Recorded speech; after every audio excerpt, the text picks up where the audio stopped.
Well, now, if you're 50 years and above, this is what you must do. You must be selfish. Well, maybe you're watching this video and you're at 50, you're like, okay, Joseph, does this video fit me? Absolutely. Even if you're 19 and you're watching this video, it fits you because, hey, after all, one day you're going to hit 50. So this is a video for anyone and everyone out there, as far as you're a living human being, okay? Now, this is the point. See, when you hit 50 years and above, there's some of the things that you must do. And if you do not, honestly speaking, you only have 10 years. Well, I'm not saying like 10 years for you to do something. Put your house in order, otherwise things are running out of your time. Things are actually slipping off your fingers or your hands, and you have to do something. And what exactly are those things that you're supposed to do? That's what I'm going to share with you. And obviously, come on, you've been waiting for the last 50 years to hit where you are. I mean, you can't watch this video to the end. It's just 14 minutes. That was all what you need to do for you to understand. It might be the 14 minutes that's going to save the rest of your lives. That's the reality. Anyway, do what? Down below. And I know one thing about 50 years old people. They never ignore when you tell them something because they are great people. They are smart. You see, now, if you don't want to miss any of my good videos in the future, as far as the investments are concerned, you see where I have my subscribers there. You see where it's written 102K. Next to that on the right, there is a small button written subscribe. Hit that magic button. It is in black. And also like the video. Like looks like a hand like this. If you hit, that's a like. Thank you very much, the 50 years and above. Okay, now here we are. See, in life, there is what we call the productive age. There is that age that you sort of kind of face out in terms of the productivity and all those kind of things. The reason why I'm saying the thing that you're supposed to be in selfish is that you're supposed to be selfish. That's the reality. You need to be selfish, especially when you hit 50 years and above. You know, see, 50 years and above, either you're about to get off bringing up your kids or you've already done so. Okay, it depends. If you got your kids as early as you can, which is like largely the African kind of an advice, well, if you did follow that advice, then at 50 you're off there bringing up the kids, and if you are not, then you're about to do so. So the reason why I'm saying you're supposed to be selfish is this: you're about to clock to a certain face, a face that we usually call it the dog face. Okay, maybe if you don't understand what's the dog face, watch my previous video where I talked about 3 faces. Because in life you have 3 faces. We have the donkey face when you're really working hard out there. We have the monkey face, and then we have the last one, which is the dog face. So you're about to get into that dog face, and once you get into the dog face, it means that you're going to survive under the masses of people, and you do not have anything as far as that is cash flow. And remember one thing: when you clock 50 years and above, obviously here you need a lot of cash. Asset doesn't make any sense. That's a fact and that's a reality. I always share with you. I've seen a lot of people with the large chunks of lands and properties that does not generate any income. And these people, maybe you want to go visit a doctor, maybe you want to have a little bit of time, you want to walk from one place to the other. All that means money. You want to pay your bills, and again, remember, you're not working. All those things need money. That's why you don't call your son or daughter and ask them for a title deed. You always call them and ask them some few cash, some few coins, and all those kind of things. Okay? So now, when I say selfish, you're supposed to think, now, flashback, what have you been doing in your life? How many properties do you have? Are they generating any income? For example, very simple question. You ask yourself, okay, fine, how much do you need to survive in a typical month? Okay, right now, see, at 50, obviously, I don't expect you to have like a lot of kids, unless they're grandkids. But I don't expect you to have like a lot of kids in your house right now. Most of them are actually getting out. Most of them are getting out. And then ask yourself, how much do I need to survive in a given month? What does it mean? Like, say, how much do I, if you haven't built your own home yet, like, how much do I need to pay for my rent? How much do I need to pay for my electricity? How much do I need to pay for my transport? How much do I need to pay for my, for fueling if you do have a car? How much do I need to, you get the thing. So when you put all that cost in a one basket, how much does it, or how much is it? Say, let's throw a number out there. Let's say it's 50,000. Okay? And this is Kenyan shillings, okay? Now, this is what maybe say you need in a month. Now, you ask yourself, if I need 50,000 at the end of the month, as an older person, obviously, then what exactly am I having right now, that gonna help me to actually cater for this money? You know, it's always good to have plan A and B. See, A is you taking care of yourself by yourself. B is when you do not take care of yourself and bank on your kids. But don't forget one thing, also those kids, they have their own responsibilities, okay? Also, when you're bringing them up, you never want a disturbance. Also, them, they don't want the disturbance. The only that they can't share with you. Obviously, they would love to help you. That's amazing, and I support that. But the fact is, you need 50,000. Now you ask yourself, okay, fine, I do have some properties I have, okay? You have some, for example, I got a certain call by a certain lady. She has eight parcels of lands, and these parcels are actually 50 by 100. When I say 50 by 100 plots, I know meters. I don't know whether they are meters or whatever they are.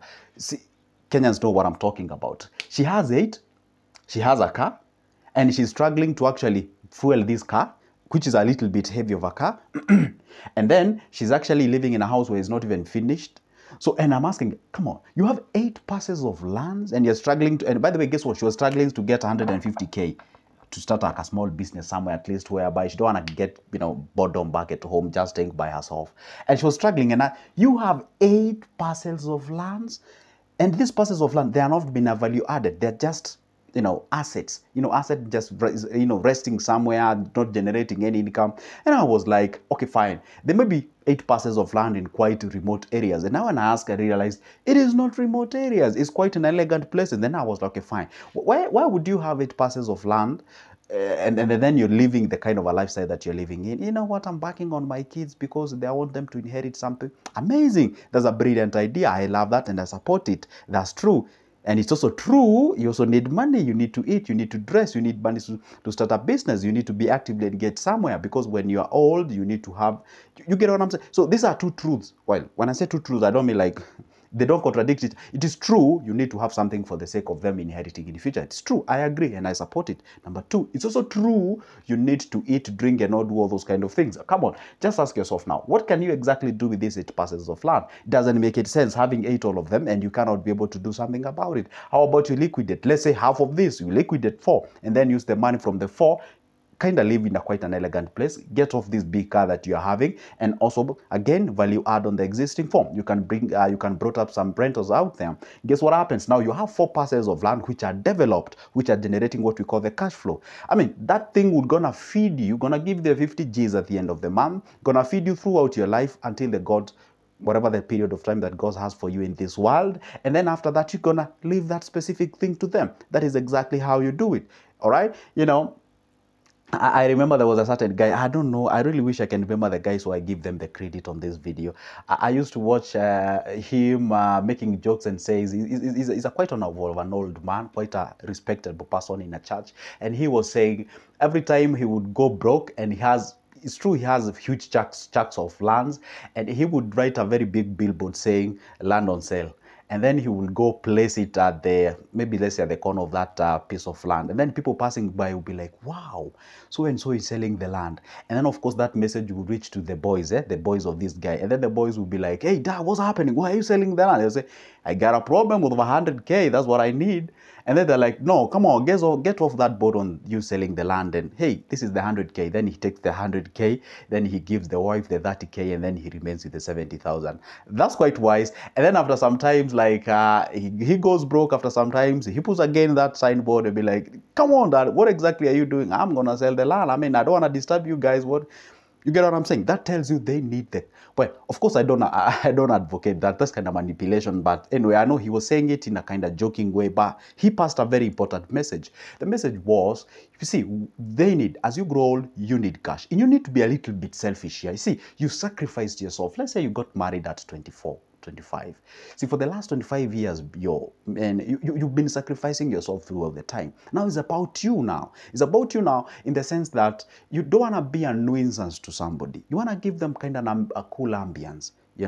And this is what I always tell people. When it comes to properties, especially selling, you're supposed to bring them on board. It's good you bring them on board and tell them, hey, you know what, guys, I survive on 50,000 I do not have like a good source of income as of now. I'm thinking about liquidating 4 so that I may get the money to actually value add on the existing 4 so that I may be able to get the 50 Gs.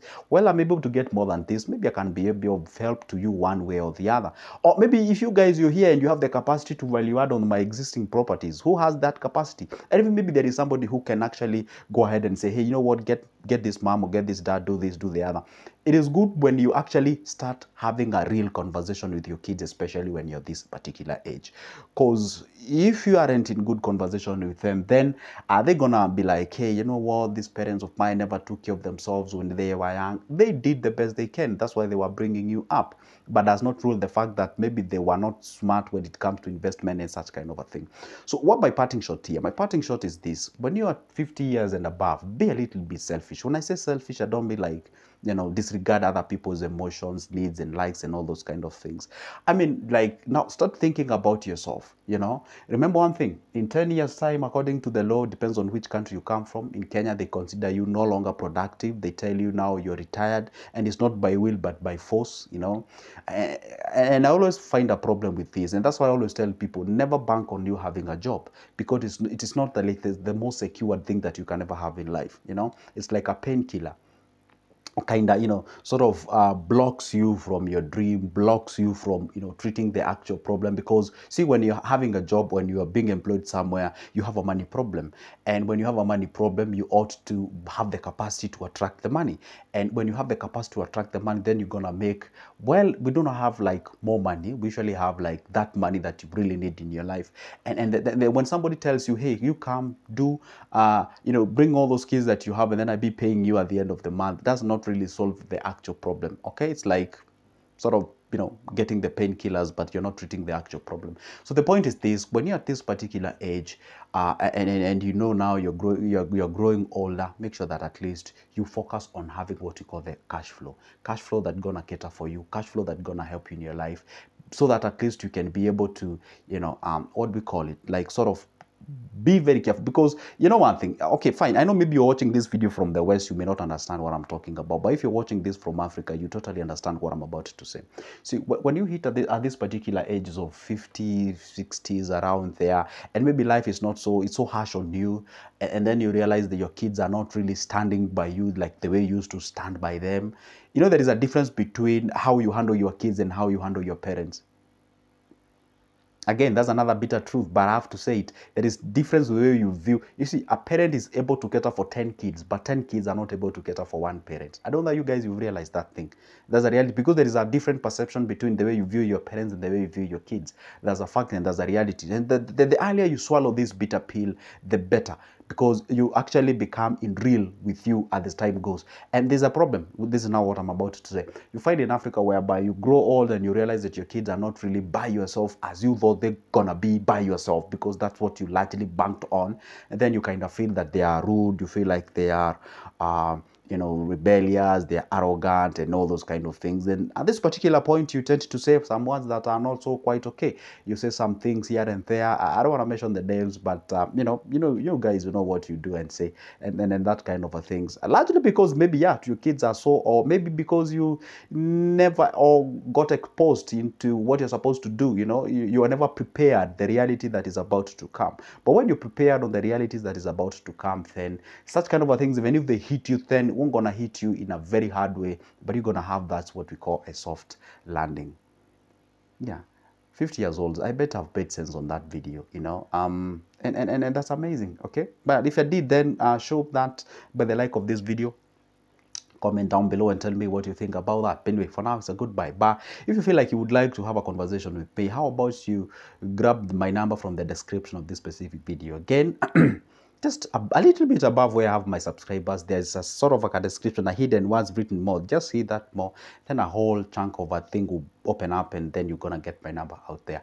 We can have a conversation. If you feel like whatever I've shared here is like, yeah, it is good, but I would love to ask a few questions here and there, come on, grab that number of mine, shoot me a call, let's have a good discussion. That is exactly how we grow each other. For now, it's a goodbye and see you in the next one. But never forget, also comment, tell me what you think. See ya.